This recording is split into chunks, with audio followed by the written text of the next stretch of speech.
happened here when three huge land masses collided to create all of this, we have come too late. 1,800 million years too late. Even in the final quarter of eternity, we still have all the time on Earth to enjoy the eroded, sculpted and polished beauty of the first Australian landscape. This is one of the best places I've ever seen. It's so beautiful it makes you want to cry. Do people do that? They do. They absolutely do. Time to meet the folk who live here and love this place. Your Majesty, thank you very much for having me here. I'm Charlie. It's my pleasure, mate, to have you on my country. Thank you. And along the way, time to pause to consider just who we are. What is our place here? And how to share this vast beauty with those who came before us. They got 4 fish and 1 crocodile. With time and patience, we might even hook up with Australia's favourite fish. Where the barras will be over there. Isn't that where you said the big croc was? Yeah, there's a big croc in The there. legendary Barramundi. I'll be right behind you then. Let's go. Australians are the only people in the world with a whole continent for a country. From the rivers and forests of the far south, 5,000 kilometres through to the tropical wetlands of the north. And only 25 million people to share it. So when I stand on this remote escarpment and say to you, listen, what do you hear? It's not that. We hear nothing. It's as if I'm the only person in the world because there's nobody here, which makes me think that perhaps in our overly busy, excited, hyperactive 21st century lives, we've lost something. Perhaps this sound, or the absence of it, is one of our most valuable commodities.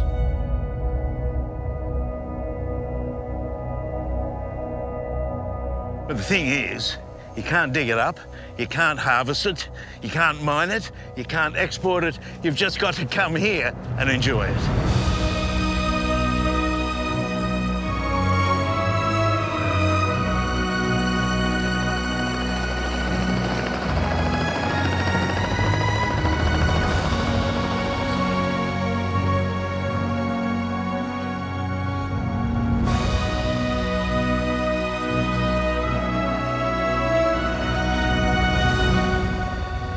What strikes you is the size of the place, the sheer, overwhelming, daunting size. The Kimberley alone is 500,000 square kilometres. That's 3 times the size of England, twice the size of Victoria, and about the size of California. So a chopper is really the only way. But it's also the best way, because that is the way to see this incredible country. I'm already in a place where I can reach out and touch the escarpment.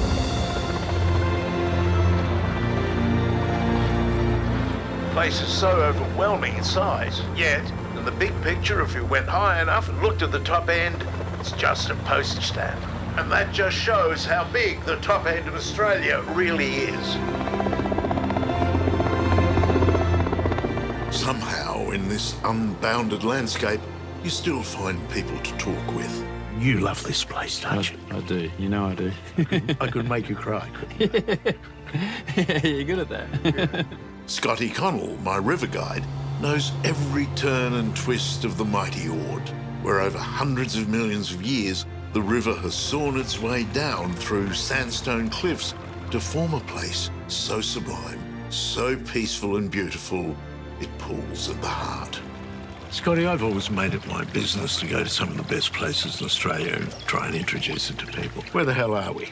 We are on Lake Kununurra, so we're halfway up to Lake Argyle from the township of Kununurra. And I get the feeling I've been going like that. Yeah, it's beautiful, isn't it? As you come around each corner, it's just a new painting waiting. You just get completely lost for words in this environment. Whatever you're thinking just goes out the window. It's a tropical paradise. Around here, we live with the tides, we live with the winds, we live with the sunrises, the sunsets. Really all about nature, so it's really about the elements here. What time of day do you prefer? Oh, I'm a sunrise man. Yeah, I thought, no, I've never seen so many bloody sunrises in my life. Yeah. Isn't it beautiful? And it's distracted me so much, I have forgotten to catch a fish. Tomorrow, Tomorrow morning we're on. Over time, the serpentine rivers of Australia's top end are constantly changing course, cutting off landlocked loops and ponds, producing what are called billabongs. Billabong. It's a word that sounds every bit as beautiful as it looks.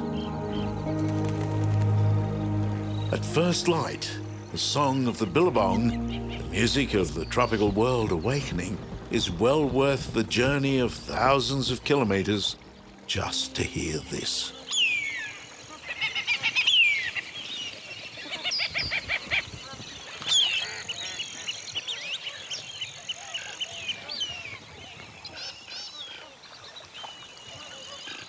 I know I keep talking about the sound of the place, about listening, but there's a lot more than silence. You've got to come and see this, and not see, because this place isn't just about seeing, it's about hearing, it's about smelling, and it's just about being in it. It's an extraordinary place. You're right, there's a whole orchestra tuning up out there, isn't there? Can you recognise the different calls? Yeah, we've got some magpie geese just here in front of us and some brolgas flying over. We've got some rainbow bee-eaters just buzzing in and out of the trees. You can hear our whistling kites, and this is all day long. I mean, this is first thing in the morning, but if you come here at midday, it'll sound just very, very similar. It's just continuous. Now, I know you can take me to lots of beautiful places, but nothing more beautiful than this, surely. Every day is as good as the last. It's the greatest show on earth.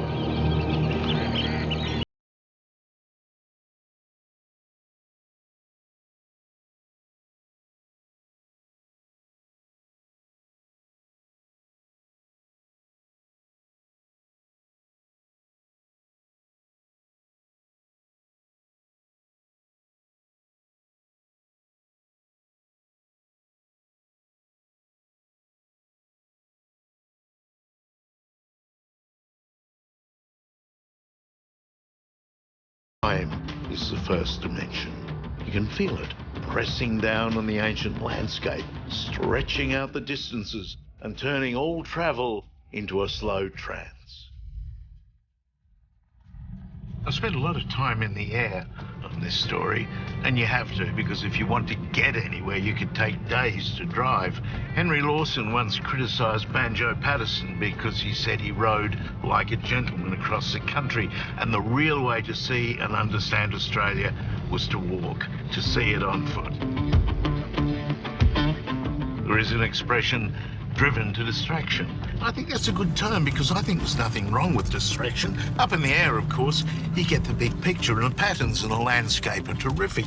But when you get down, there is a whole new set of mini landscape, the stuff underfoot, and that's pretty extraordinary. I've been distracted, and I think up here, that's a good thing.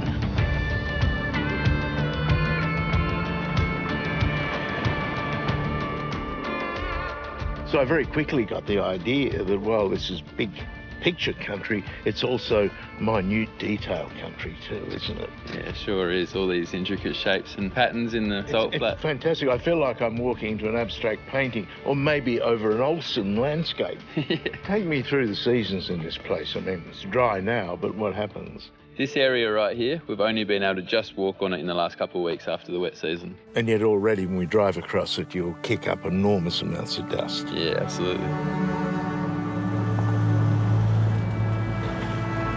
Now, getting back to the core business, in Barramundi breeding season, are they up here?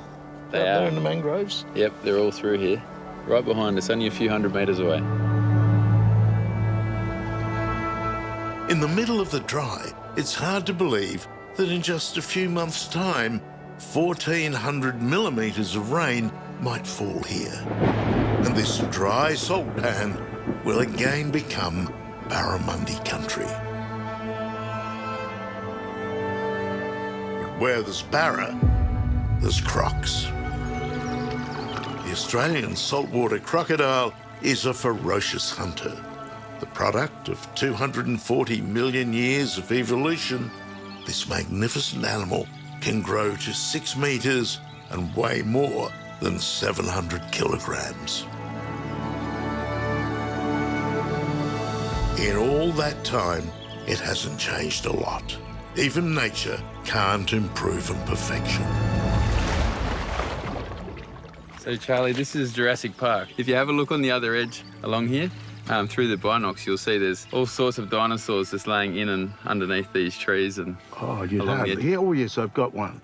How big would he be, the one out there? That one, almost 4 metres, just shy of 4 metres. Really? What a magnificent animal. Yeah, beautiful, isn't it? And you can't be here as long as you've been without having some close encounters, I would think. Yeah, that's true. Doesn't matter how much you think you know or how much you've been around them, they're always one step ahead as well. They're very, very crafty creatures. Well, I'm a trout fisherman. I can go in after them, but here I'll never be the apex predator, will I? I'm absolutely safe in Tasmania.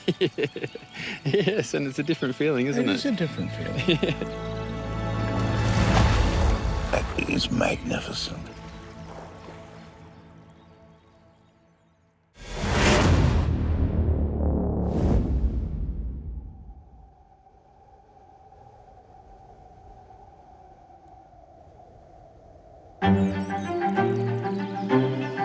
Another day, another dawn on another river.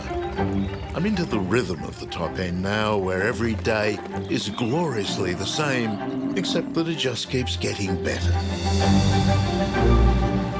Today on the Corroboree Billabong with a well-known top-end female fishing club called Secret Women's Business. That's it, you see. Secret women's business, they fart and belch just like anyone else. Probably better. Tough Territorians who can back a tinny down a croc-infested boat ramp. These women fish all day in the blazing sun under the hungry gaze of more crocodiles than I've ever seen in one place. Look at that. Crocodile, jabberoo, fish jumping, all in one shot. Amazing. Thank you for bringing me here. Mother Nature at its best. It is so good, I've lost interest in fishing. I'm just looking. You can't lose interest in fishing, Charlie. I'm itching.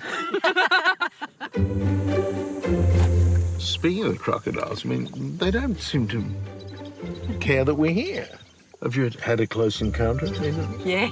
I fell out of the boat and fell into the billabong, and the croc, when I got to the surface of the water, the croc was there, so I had to swim very, very fast.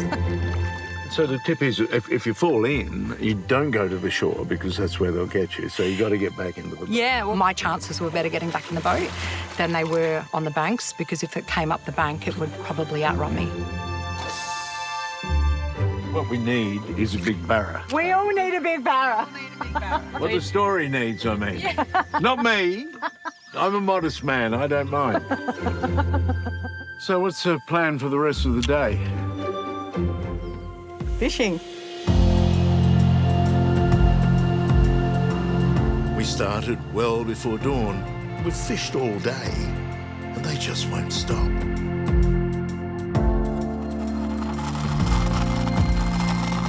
I'm going to have to lift my game when I go fishing on my blokes trips. These are a great way to top the day off. And what are we calling it? Espresso martini, Rammer style. There we go. Thank you for a lovely trip. Meatball, And a meatball. Oh, what more can I want? a barramundi. It's a Secret Women's Business. It's the best fishing trip I've ever had. Cheers. Cheers, girls. Cheers. Cheers. Fantastic. It's really good. I know, I just It's good. It really is good.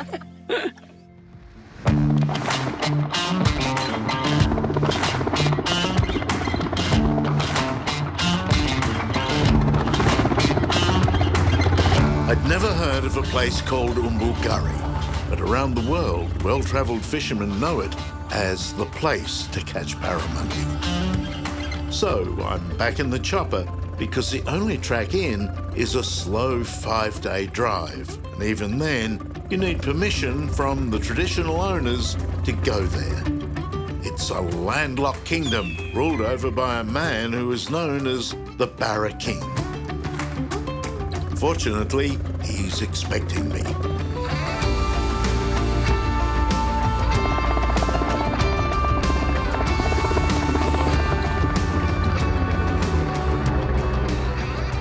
Your Majesty, thank you very much for having me here. I'm Charlie. It's my pleasure, mate, to have you on my country. Thank you. And did I see a crocodile over there? Yeah, there was a croc over there earlier on, and should be good today to catch a barra. Yeah, well, they tell me you're the man, Yeah, I am the Barra King. and this is the best place in the world to catch them. I guarantee you, mate. They're talking about you in Paris and London, Beijing, Yeah, New well, York. so how do you want to go? You want to go and catch a barra? I want to catch a barra.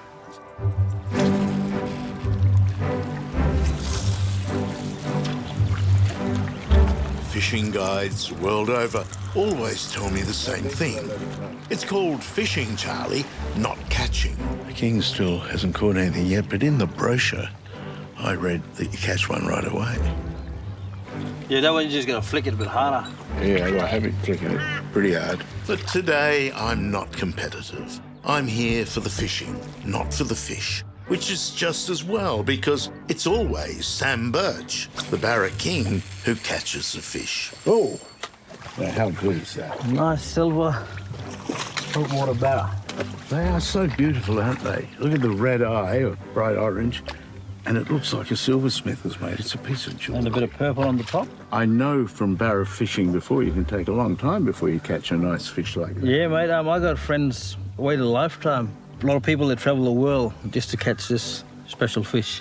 What interests me is why has this fish evolved to be so attractive to us, or have we evolved over all those years to find it attractive? I think we are attractive to the barramundi. Usually from our bush with my family, we'll gut and gill this one straight on the coals. From the water to the fire to our mouth. I love it when you talk. I'm not going to argue.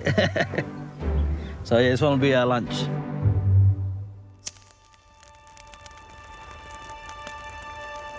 For millennia, human beings have told tales around the fire. But today, I was not expecting Sam Birch's terrible family history of murder and dispossession.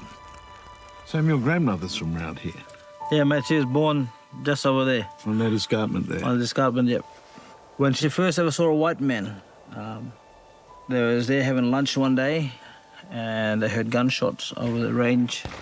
She saw the non-Indigenous guys, the white fellas, the coppers, throwing them off the cliff, killing the elders, shooting the elders and the babies and throwing them off the cliff. So they ran from here to Forest River Mission.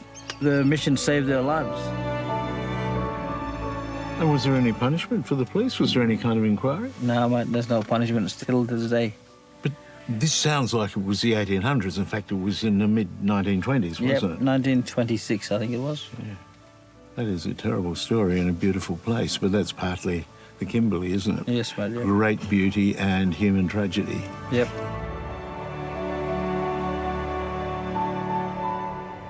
Do you in any way resent us, my mob, Australians? White Australians? Yeah. Yeah, I do. Is that why you gave me a lure that couldn't catch fish? Yeah, No, seriously. Sort of. In a way I do, in a way I don't. My main drive in my life now is to try and push white and black to get together. We got to come together one day. We can't keep this barrier up between you're black, you're white. In this beautiful country, it was as if recent Australian history, the 1926 Forest River Massacre, had somehow created heaven and hell in the same place. Now, the only question is how to find redemption. Where do you stand on The Voice? You really want my honest opinion? Yes. My honest opinion is the voice is not going to help us because of the changes have to start from grassroots. It's not, they can say whatever they want in the parliament, but they have to come back out in country because none of them in the parliament actually comes up in the communities to actually see what's really happening. On the other hand, from my point of view, I think we might be doing this for white Australia. You tell me that terrible story. I wasn't here, my people weren't here, but I'm part of the process. I think The Voice would make me feel better. It's my way of saying sorry. Yep.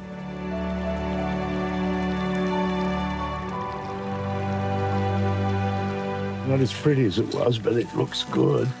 Oh, yes. Perfectly cooked. Oh, yeah. Now, this is where it's good to be the reporter. Oh, mate. The taste of a saltwater barra. That is just beautiful. That's as good, if not better, than any fish I've ever eaten. Yeah, was that The cool? crew won't want any, will they? No, they won't. Does seeing a barramundi cooked in an open fire make you want to head for the fish shop? Well, if you do, most likely the barra you'll buy comes from the bloke I'm meeting now. Farmer Dan. G'day, Charlie. Welcome to Humpty Doo Barramundi. Are the fish biting? Oh, they're always biting here. At Humpty Doo in the Northern Territory, Farmer Dan Richards is by far our biggest producer of barramundi. How many fish are in here? Thousands? Yes. Thousands. So it feels wrong. It feels like shooting fish in a barrel. There are 5 million fish out there, 6 million kilos annually of barramundi. I feel bad about fishing in a fish farm. But then I've only caught one relatively little, 4-pounder so far. Oh, yeah, there you go. Is it bigger than yours? Oh, I'm sure. Oh, yeah, what a lovely fish. Oh, about the same size. I'll just come up here onto the grass. You are a beautiful fish. It's always a buzz, when these chrome bullets come out of the water. Beautiful fish. Oh, look at the shine. Yeah. Is it a male at this stage? So they're all born boys. Yes. And so this one's still a boy at this age, yes. And then over time, they turn into females. Yeah, it has to do with how much they've been fed. And when he has his gender conversion, Yeah. how many eggs will she produce? So a mummy barramundi can produce millions of eggs in a single spawn. So a barramundi egg is 0.2 of a millimetre across. So they're microscopic, and she makes a lot. What's in here? So these are the little baby barras. So they're about 6 weeks old now. I'll scoop some out. You can have a look if you'd like. Oh, yes. Oh, Beautiful. We'll put some in the tank so you can have a good look. what a haul. Oh, We'll put a few in. but look at them like that. Aren't they beautiful? And you can see, still got that camouflage pattern on them. So out in the wild, that'll keep them safe from predators while they're growing predators themselves. I wouldn't mind having a pet barramundi. They're a beautiful thing. You may not have other fish in the tank once he gets a bit bigger and eats them all. I wouldn't want another fish in the tank. Nah. Lovely. We love barramundi. Barramundi are an iconic species here in Australia. Who doesn't love barramundi? Oh, I know, right? They're beautiful animals. They've got a really cool nature, They're very relaxed. We're growing them in their natural home. So they're in the river right behind me here. So we're sort of in the spiritual home of the barramundi. And how lucky are you? You love barramundi and you got paddocks full of them out there. It's pretty good, Here I get to work with amazing animals, wonderful people, and doing something I really love. So can't get much better than that.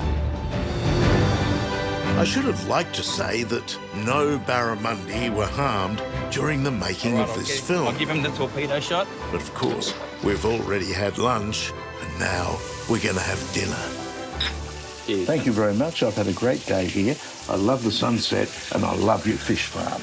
Oh, thanks, Charlie. It's been great having you out here. I hope it tastes as good as it sounds. Oh, just you wait.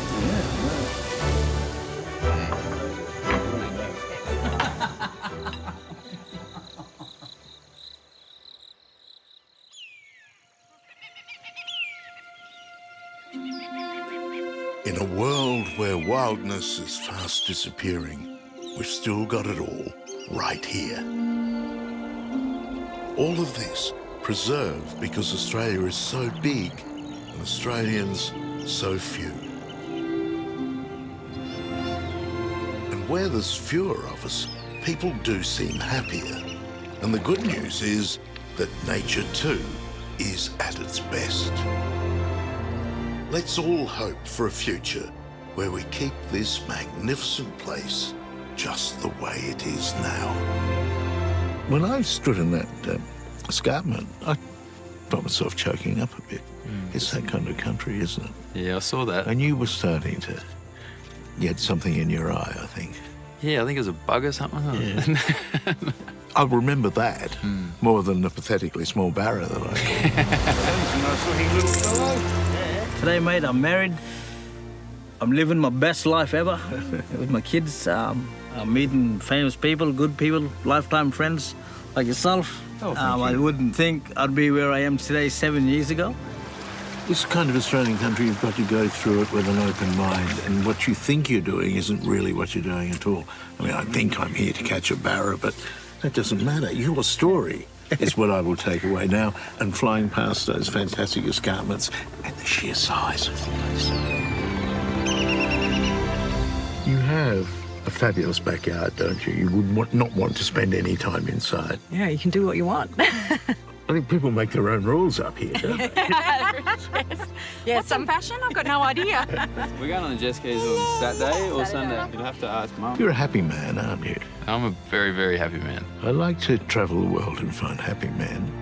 I think it comes from the land, to be honest. I think it comes from the human spirit. I think it's in all of us. It's just got to be tapped into. And well, that's what they say about the Kimberley. It's where a day can feel like a week, and a week can change the way you feel forever.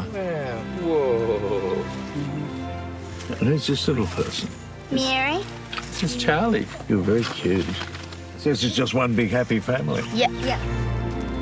I think once it gets in your blood, there's no going back. Happy birthday. I've met my wife, got married, we've got 6 beautiful children.